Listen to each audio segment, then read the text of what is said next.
Welcome to Construction Genius. My guest today is Ryce Elliott, and Ryce is the president of Benning Construction from Atlanta, Georgia.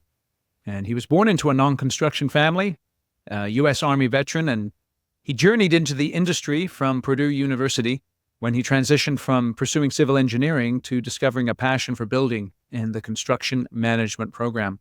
Now, he started at Benning as a laborer. And we go through his career journey because, again, it's very instructive to take these career journeys with construction pros who've been in the business for a long time, because it'll give you insights not only into how to develop your own career, but if you're the president of an organization, how to spot talent and develop that talent through your organization. We also talk about the ups and downs of his career, some of the failures that he had in certain positions, how he became the president of Benning Construction, and how he's now focused on bringing more people into the construction industry. You'll enjoy this conversation with Ryce, and let's dive right in. This is Eric Anderton, and you're listening to Construction Genius, a leadership masterclass. Thomas Edison said that genius is 1% inspiration and 99% perspiration. If you're a construction leader, you know all about the perspiration, and this show is all about the 1% inspiration that you can add to your hard work to help you to improve your leadership.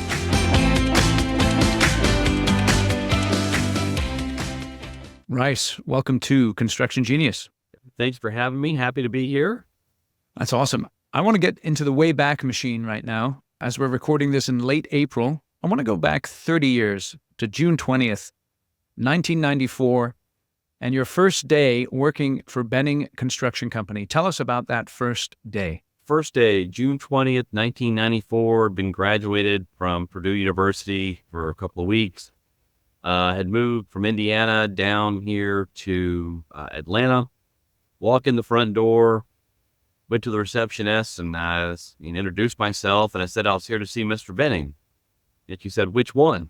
And she goes, "There's an older Mr. Benning and a younger Mr. Benning." "Well, I think it's a younger Mr. Benning." She goes, "Oh, okay." So she calls his office and sends me back, and I walk in, and he looks up and he goes, "Who are you?" "My name's Ryce Elliott.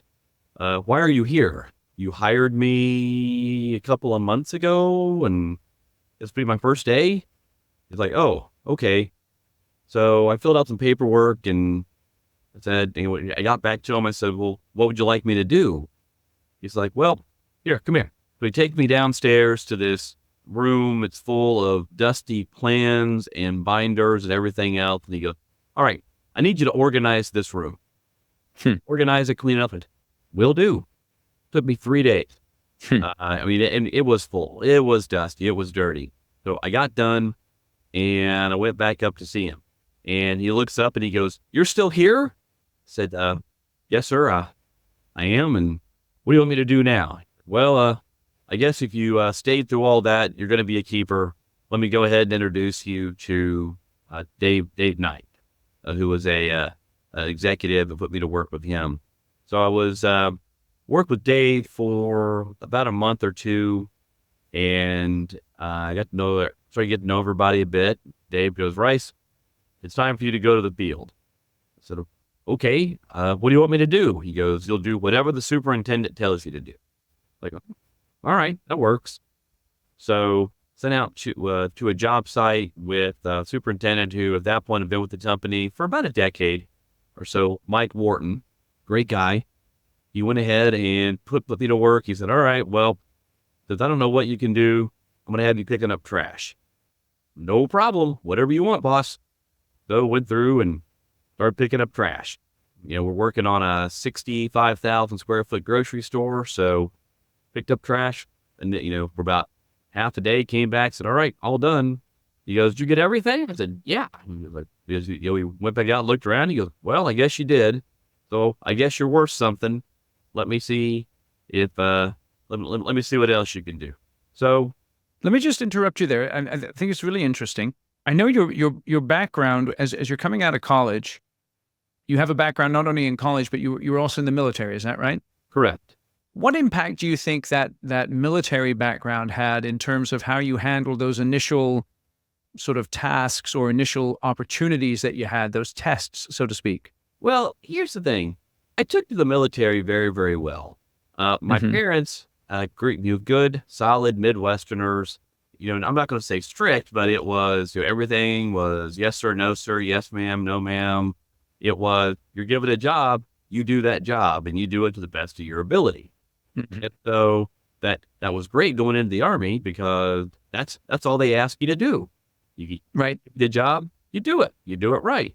And so really, if even without that background, the military or the Army is a great prep for construction because construction, believe it or not, is very ordered, it's very structured. You have to work with diverse groups. You have to have a team that pull together in order to be able to achieve an objective, which really is what you do most of the time in the military. Yeah. That's interesting. Interesting. So that sort of that can-do attitude, that willingness to do the, so to speak, the dirty work. Because, you're coming in with a degree from Purdue, right? So you're like, hey, what are you doing, man? I got the degree. Give me something degree-like to do. Don't give me the dirty office to clean up and the trash to pick up, right? I will say that goes back to my parents. My parents, Okay. my brothers and I, it was that every person is deserving of respect, no matter who they are, no matter what they are, no matter what they do, and every job that they do. So if there's somebody out there working, you're not better than they are. Yeah. If they need help or you're asked to help them, hey, you do it. And that's just the end of it. Let me ask you a question, as because you've been obviously around for a number of years here, and people often like to compare generations, and particularly when it comes to the sort of the attitude of the generations.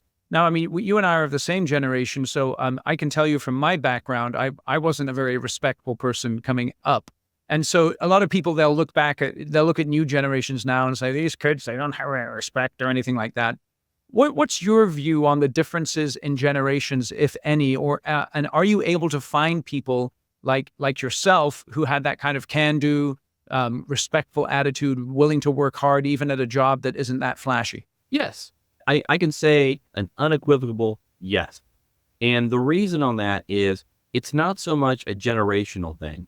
It's understanding how the biggest thing I've seen with generations is how they process information differently. Yes. That is a huge item because for us, well, at least for we're Gen X, at least with me, everything is very black and white. It's like, okay, yeah, it is or it isn't. Let's just do it and we go.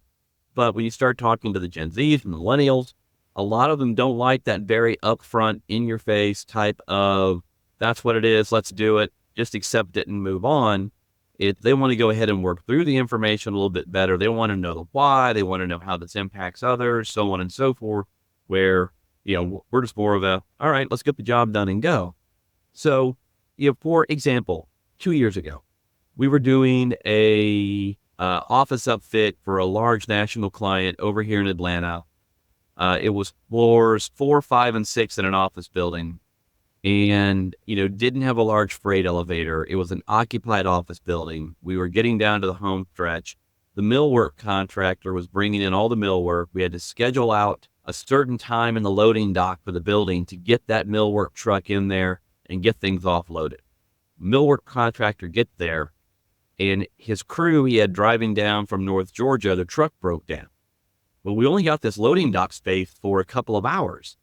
Well, our office is only 10 minutes from the job, 10, 15 minutes from the job. The superintendent calls the project manager and says, we got a problem. All this millwork is here. It's got to get offloaded today. We don't get another slot for another week. What do I do? So we went ahead and, started calling around, and that project manager went ahead and raised his hand to his executive in charge and said, what do we do? Well, the executive goes around to the entire office and says, okay, we got a problem. This is what we got. Who's going to get in the car with me to go over and offload the millwork? So we had 6 or 8 project managers over there. We got a couple of laborers from another job site, and everybody went over there. And keep in mind, the elevator wasn't large. A lot of this had to be hand carried up 4 flights of stairs, get it to where it could be staged. So, that can-do attitude, it's there. It's just knowing how to communicate with these folks in such a way that they get it and they understand the urgency and what the requirement. Yeah, that's excellent. I think you nailed it right there when you said it was about the communication of information, because, and that's the thing is oftentimes those generational differences are actually pretty superficial Mhm. as long as you understand that communication piece. Yep. So let me just go back into your career then. So, you had those two, you were picking up trash, you were cleaning up dusty plan rooms. Where did your career go from there? How did you begin to progress through the company? And was that an intentional progression that the company laid out for you as a possibility, or was it just something that happened as you went through the process? I don't think there was an intentional progression because when I entered the company, it was still a family-owned company. We're employee-owned now. Yep. And at that time, the current member of the family running the company had, kids that were in their teens, and he thought they were going to take over the company. Well, so we weren't grooming anybody to move up into that executive level because it was, well, my kids are going to do that. That's what Ted the Third thought. And so Yep. when I was there, I just went ahead and took on any job that they gave me. It was, okay, well, you're going to do this for a bit. Great. So do that. And then get done and say, all right, what's next? What's more? I want to learn how to do this. I want to do that. Then just kept taking on each challenge as it came up and kept asking for more. What was motivating you in that? Now, you're going to think this sounds hokey, but I have a very, very firm belief that with a schedule, a plan, and discipline, you can accomplish anything. Yep. I am still working to prove this to myself. I run marathons, ultra marathons, adventure races, 24-hour relays, and I'm in my 50s, but it's one of those things where, all right, I got a training schedule. I can do this. I can make it happen. And so I apply the same thing in my professional life of, okay, I'm a project manager. Great. Well, how can I go ahead and can I do my work, and can I go ahead and run a couple of folks as well? Okay, well, yeah, how do I do that? Well, I need to learn how to do this. I need to read this, I need to organize that. And so I like a challenge. I like seeing how far I can push myself and see how I can improve myself and how I can help others improve what they are doing. Because if they're doing things better, that makes it better for me. It makes it better for everybody. And so always working to improve and always working to help. Let me ask you this about, you mentioned marathons, ultra marathons. One of the challenges that executives have because of the load of work that they have is prioritizing their health and fitness. Is that something you've always had, or was there a particular point in time where you decided to make that an emphasis? How did that develop? When I was younger, for the longest time, my wife and I did nothing but mountain bike, and we did races and everything else, and it was great. Of course, then you have kids. That tends to take a lot of time away. Did Ironman, and for the longest time, it was just doing things to do them, just for the challenge. But about 6, 8, 10 years ago, I really started noticing I was putting on a few pounds. I was not a happy person, and I'm like, you know what? I need to change something, and I need to find some way for this outlet of stress and to get some mental clarity. And so at that point, I'm like, okay, well, let's go ahead and start doing races again, but let's be very structured in how we're doing this. So I make it a point where, I'm running 3 times a week, and I'm normally in the gym doing, just light exercise for the shoulders and so forth, probably 2 days. We have actually installed a gym here at the office for the employees to use. What advice would you give to someone in your shoes? So, because people who are presidents of companies, they're listening to this podcast right now. What advice do you give to them in terms of them being able to manage their time in such a way that they carve out the time necessary for the kind of fitness regime or fitness habit that, again, they may not be running Ironmans or marathons, but they're keeping themselves tuned in so that they're able to give their best effort as they're working in the office? Only advice I can give is exactly what you stated. Make the time. Some people are morning people. Some people are evening people. I'm a morning person. I get up at 4 a.m. every morning, and I'm either running or in the gym, and I go from there and I come to the office.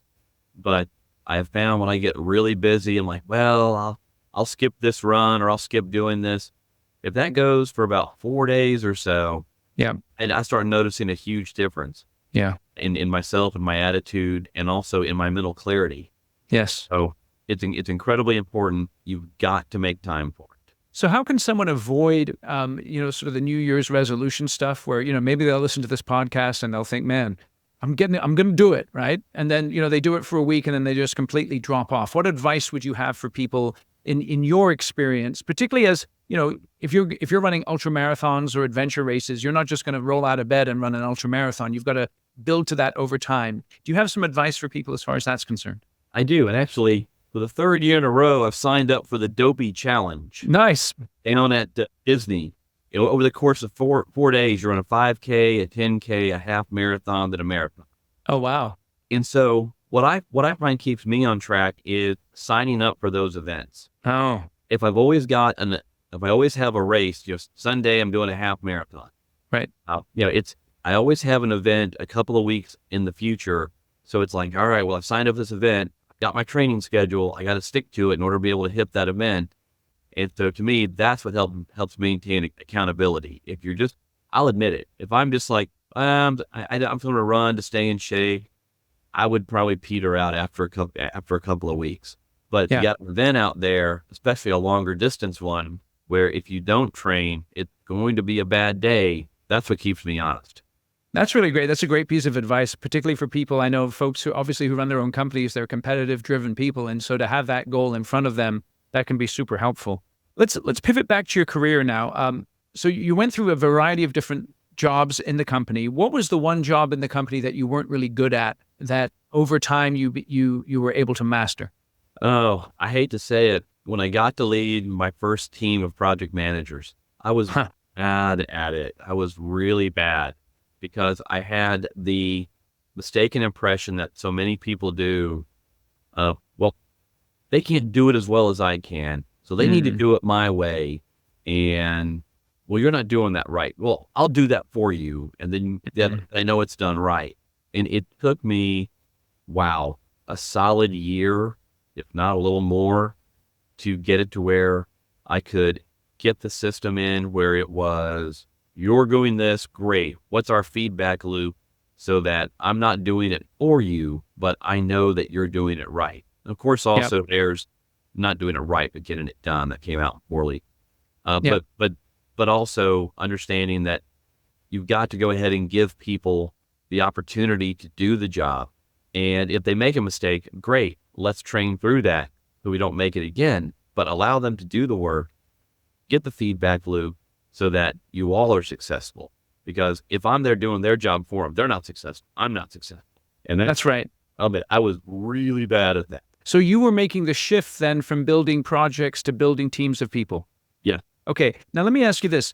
What did you focus on in order to manage yourself as you were giving people the opportunity to learn and grow, and therefore through that process, maybe not do it as well as you and perhaps fail? And maybe that, see, the thing is, I know just talking to people, it's like, well, if I let them do it and they blow it, that's going to affect the schedule. That's then going to affect the profitability of the job. That's then going to affect the way that I look. How do you manage all of that? The first thing is making sure that they're hearing what you're saying. That was one thing I did that, I'll admit it, I had to go back and think of some of the stuff from the Army. When you're giving out a mission plan or whatever the case may be, whoever's giving that out, when they get done, they're going to say, all right, repeat back to me what you're going to do. And 9 times out of 10, they didn't hear what you said, or they understood it differently. So first thing I did was bring that back, where when we talk about what we're doing something, it's all right, now, what are you going to do? And so they had to understand I wasn't calling them rude for not listening. I just wanted to understand that they heard it. So first off, got that feedback loop in place. And so then it was okay. Now we know they understand the instruction. I then went ahead and thought back to my working with Dave Knight, where I was a super green project manager. This is the guy that's been doing, well, I guess he was probably my age, the age I am now. Yeah. But he let me make mistakes, not big ones, but enough to where they were learning experiences. Going ahead, getting that feedback loop, backing them up when they may make a mistake, taking the responsibility for it, but also being there to go ahead and give the correction and not doing it as a very harsh beratement. Hey, what did we learn from this? Now, So let me ask you about that, because I was talking to a bunch of foremen and actually superintendents yesterday, and one of the things the supers brought up is, and it's around this whole idea of delegation, is that, man, I got some guys and they're afraid to do stuff because they don't want to fail. And it's not necessarily because they're getting berated or anything like that, but they just don't want to fail. They want to look good. How do you help someone through that fear of failure, particularly when you're giving them some rope, so to speak, to learn and grow? now that I've got a little gray on my head and so forth, or even at that point, oftentimes when they were going to do something, I would relate something that I did wrong, so that they know that it's a normal part of the process. They're allowed to make mistakes. That's how we learn. And, it's getting them past that fear of, and also going ahead and saying it very upfront. When you talk to somebody about doing something, it's, look, you're going to mess this up. That's okay. You go as far as you can. And when you need help, you raise your hand and let's work together from there. And so allowing them to make that first mistake, not going ahead and tearing them up too bad, so to speak, when it happens, working through it in a positive manner, then they get more confidence to be able to continue to build on that and move forward. Hey, this is Eric, and I hope you're enjoying the conversation with Ryce today. I know I am. Here's my book, Construction Genius: Effective, Hands-On, Practical, Simple, No BS, Leadership, Strategy, Sales, and Marketing Advice for Construction Companies. Interesting, in our interview here today, Ryce talks about his challenge that he had when he had to shift from being a project manager to a leader of project managers. The book, Construction Genius, is all about how to make that shift. And you need to buy the book for you and the leaders in your team if you want to be better leaders. So what you do is you go out to Amazon, purchase 10 or more copies, and then you shoot me an email. And you say, Eric, I purchased 10 copies of your book. Email is eric@constructiongenius.com. And then I'll shoot you an email and I'll say, great, let's do a question and answer session with your leadership team, where I'll answer any questions that you have about the book and do a bonus training. All of that is worth $3,500 for an hour of my time. But all you have to do is spend $200 purchasing the book, and I'll come in and do it for you at no charge other than that $200. So get the book, and you will definitely benefit from it. Let's get back to the interview with Ryce. How do you distinguish between someone who is, when they're raising their hand and saying, help, I need help? How do you distinguish between someone who genuinely needs help and someone who's either lazy or just doesn't, is trying to delegate back to you? The number one rule, besides raising your hand and asking for help, is I will give you all the help that you want, but you must come to me. If you have a problem, you got to have one solution. There you go. It doesn't have to be a great solution, but it has to be a solution. There you go. Excellent. Keep it nice and simple, huh? Okay, so then you became a project executive. At what point in your career did you begin to consider the current role that you're in, being the president? In all honesty, it didn't really occur to me until about a month before I got the job. Well, here was the thing. Ted Benning Jr. worked until he was 90. He worked until a week 92, I think it was. He worked until a week before he died. Wow. He loved his work. Mm-hmm. And Ted Benning III was looking like he was proceeding in the same path, even though the company had been converted over into an employee-owned company at that. And so, about a month before I became president, Ted went ahead and pulled Ted III, got myself and one other senior guy in here, and he's like, look, both of you are qualified to be president. One of you needs to decide, if you want to do it or not, and let's get back together and discuss it. Well, the other guy and I, we'd known each other for 20 some odd years. We sat down and after a little bit, he goes, Ryce, I'll be honest, I don't want the job. He's like, I'll be your head of operations. I'll be your number 2. That's great. I don't want to sit in the chair. And so went back and said, all right, I'll do it. Did you want the job? No, Eric, I'm going to be honest. I love building. Yeah. I love getting up in the morning. Every day is an adventure. Right. That is what I love about construction. No 2 days are the same. Yep. And ever since I took this job 6 years ago, I haven't built a single building. But on the other hand, what I am doing is making sure that we got 100 families that have futures, that we got 100 families that know that their paycheck is coming in, that we are building communities, we're building families, and we're building lives. So I guess I am still building. It's just not with mortar and block. So it's so interesting. I appreciate you being honest there. How did you make that transition then? How did you embrace that change? How did you handle it yourself? Very poorly. Huh. No, I really did have to go ahead and do a bit of a mental reset because I had no training on how to run a company. I'll admit it. I pulled out some of my old notes and so forth I had from Purdue that I still had on doing like, oh crud, I got to go through this. And so I took a breath and I said, you know what? I just need to do some research and I need to figure out how to do this. People do it all the time. And so I started reading and I got involved with the local Associated General Contractors chapter here in Atlanta. They were incredibly helpful. Also started talking to other contractors and getting their input and their expertise. Yes. And so between that, reading, and making mistakes, it's still moving forward. That's great. So as you look back then at your tenure as president, it's been 6 years now. What is one thing that if you had to do it all over again, you would do differently? The first year or two, Ted Benning III was still here. And, that's never good because it's still, and I'll admit it, I did not assert myself in that first year or two. I was unsure of myself. I didn't think I knew what I was doing. I knew more than I thought I did.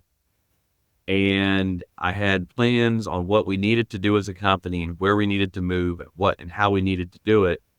But I did not do. Right. Because that's not the direction Ted wanted to go. Yep. And so for the first year or so, I didn't move the company forward like I should have. And then it just hit me one day. It's like, you know what, Ryce, either do the job or don't. Right. And what conversation did you need to have in order to get to that point? With myself? No, with other people.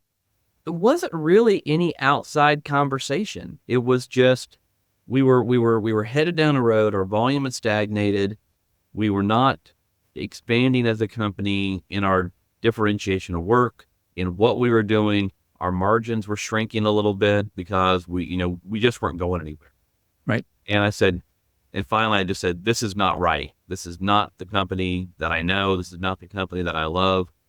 This is what we're going to do. And so I said, we're going to rebrand the company. We're going to update our branding. And that was kind of the first step. And, we'd had our old logo for like 40 or 50 years. And all right, we're going to update our logo. And we're going to spend some money to do this, and we're going to get it done. Yes. And I'll be really honest. Once I went ahead and made that decision to spend, it wasn't cheap. To go ahead and get that going, a lot of people turned around and said, "Oh, wait a minute, we're doing something." Huh. And that was within the company. And so it was, oh, well, we've rebranded, and then it was all right. We're not, we've done this certain type of work. We're still going to do it, but we're going to do this over here too. And so guys over here, you're going to go ahead and you're going to chase this type of work. And they said, well, what if something else over here comes up? I said, that doesn't matter. You're chasing this and you don't move off of that until I tell you. And, committed people to doing that. And you know what? They were successful. They were successful. They moved forward. And then it was all right. Now we're going to do this. And so once it within the company, it was, oh, well, okay, we are doing things. Oh, we are being successful. Oh, wow. Okay. Let's go ahead and do this. And now, we're at highest backlog this time of year in company history, highest gross profit, highest net profits. Yep. In our employees are growing. The great thing is we're getting younger people in. They're learning. They're excited. They're taking on challenges. they're moving forward. That's terrific. Let's talk about that a little bit, because I know a lot of there's a big challenge in the industry with the shortage of qualified people, particularly in the field. It seems like construction management programs are pretty good at turning out project engineers and folks like that. But, in many construction companies, there's guys and gals that are in their 50s, 60s, about to retire with a tremendous wealth of technical knowledge. And then there's this massive gap to the younger generations, and even finding people can be challenging. What kind of strategies, approaches have you guys taken on in order to address some of those workforce challenges? We have gone ahead and started interfacing with students at all levels.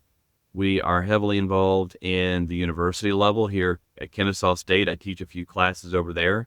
Last week, I spent 2 days with the construction class at a local high school. Mm-hmm. One of which, one day was spent building. The other day was spent going over the types of jobs in construction, letting them know that it's a good job. It's a great job. They can make a career out of it. And then next week, I'm going to be over at the middle school, at a local middle school, talking to kids over there and letting them know about construction, because a lot of them don't even think about it. Yes. They just think buildings just appear, and they don't think how they get there, and they don't understand the great experience that building a building is. So a lot of it, and keep in mind, we may not see students come to our company out of those programs. To me, that doesn't matter. Yeah. If out of speaking to 100 students, if 10 of them continue on into construction, to me, that's a win. No matter where they go. As long as they're in the industry, fantastic. My job is a win. That's interesting, that kind of attitude, because you're right there. You never know who's going to come in, but that commitment to the industry itself, particularly from folks in your particular position in the company, that can have a tremendous positive impact. Well, and one of the big things I've really found is that, first off, I'll admit it, especially with the high school students, the college kids, not quite so much, but they look at me and they're like, wow, you're old. Yeah, right. Yes, I am. But then they say, well, what do you do? And I tell them, and they go, oh, well, you've always done that. And I said, no, I cleaned up trash. I've done this. I've been knee deep in mud. I've taken off roofing. I've done roofing, all those things I did to get to where I am now. Yes. And they're like, oh, wow, really? And so, being able to, if you're able to connect with one kid in one class, yep, and get them going. That's like at the high school, there was this one girl who was a senior, and she was asking phenomenal questions. Wow. I mean, she was interested, and she was asking. And so I went ahead, and after classes, and I said, hey, you asked some great questions. It's fantastic. What do you want to do? She goes, well, I want to be an electrician. Fantastic. Have you talked to anybody yet? She's like, no. I said, look, I'm going to give you the name of an electrical contractor. She has great training programs, and if you want to call her, she'd be happy to hear from you. So trying, because here's the thing: when you're 17 or 18 years old, most kids don't want to make that call or don't even know how to make that call. Yeah, it's very true. If you go ahead and give them the easy, it's like, look, here it is. I just make that one phone call. And so if she does, great. That's awesome. Let me ask you this. Having had that military background, what kind of work are you guys doing with veterans and stuff like that to get them into the trades or into the business? We have 2 scholarships over at Kennesaw State. Okay. And one of the requirements on that is, yeah. So we're encouraging, we do speak to the veteran programs. I think we have several veterans here. We hired a new project manager who is a veteran as well. We are trying to encourage veterans to come into the program because, like I said, the military is great prep for coming into construction. That's terrific. So let me ask you just a couple more questions, Ryce. Think about the last day that you'll be in the office. Maybe you'll die in the seat at 90, or maybe you'll finish earlier than that. But as you look back at your career on your last day working, What is the one thing that you want to be remembered for? Wow. That is a heavy question. Look, what I'd like to be remembered for is, and you're going to think this is stupid. I have a saying that I have around the office. Work doesn't have to suck. And so if I could be remembered for anything, it was, hey, you know what? You worked hard, you made working fun, and we got a lot of things done. That's beautiful. I love that. Thank you. And then the last question, this is hopefully an easier one. You're in Atlanta. What's the one restaurant someone needs to go to? And I know this is actually kind of a tough question with Atlanta cuisine. What's the one restaurant someone needs to go to if they're in Atlanta? Wow. That is brutal. Let me ask you a different way. What's the one restaurant you would take someone to? Chop Steakhouse. Chop Steakhouse. The steaks are blank and phenomenal. I mean, everything about it is great. Excellent. We're going to put a link to Chop Steakhouse in Atlanta in the show notes. Tell us just a little bit more about your company as we're ending up here. Any way people can get in touch with you if they'd like to do that. Benning Construction Company. We're in Atlanta. We build all over the Southeast. Website is www.benningcc.com. We build retail, grocery, theater, libraries, parking decks, fire stations, police stations. We don't do federal work, but and we like what we do. That's awesome. That's awesome. Well, I really, really appreciate you joining me today, Ryce. Thank you for being open with the journey that you've been on with your career, and I do wish you all the best. Thank you very much. Hey, this is Eric. I hope you enjoyed our conversation today with Ryce. I know I did. Feel free to check out his company at benningcc.com and also the link in the show notes to Chop's Steakhouse in Atlanta. We're going to make sure that gets in there as well. Thank you for listening to Construction Genius. Feel free to share this episode with others. Give us a review of the podcast wherever you get your podcasts, and we'll catch you on the next episode.